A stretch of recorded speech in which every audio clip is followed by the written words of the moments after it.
And for our final story, Trump's targeting of African nations through tariffs and travel bans have been no secret. But could his hardline policies be pushing countries in the continent away from the US and towards a bloc he fears more than most? That group is BRICS, and the latest country pursuing membership is Zimbabwe. But is there a risk the move risks frustrating Trump at a moment of global instability? Harare is intensifying efforts to join the BRICS group of nations as quickly as possible.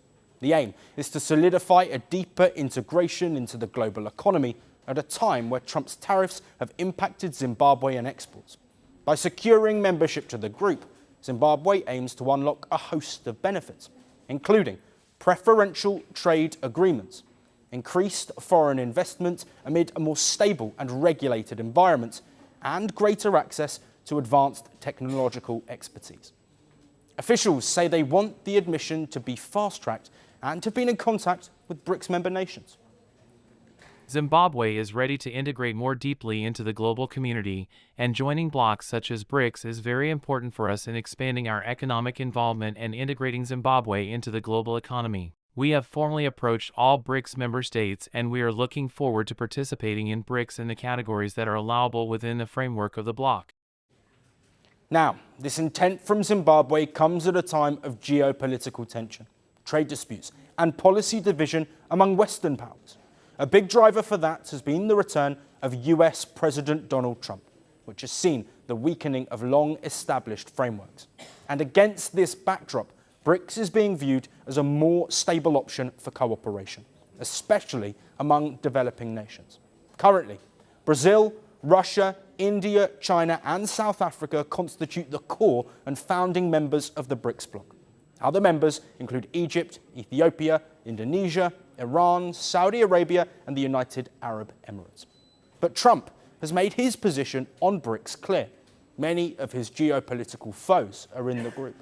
And the US president has taken a hardline stance against the alliance, notably in the African continent against the Ramaphosa governments in South Africa. More broadly, he has threatened 10% tariffs on BRICS countries, citing what he called anti-American policies.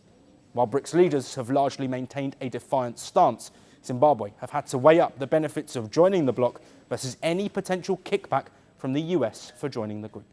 And currency plays a huge part in this.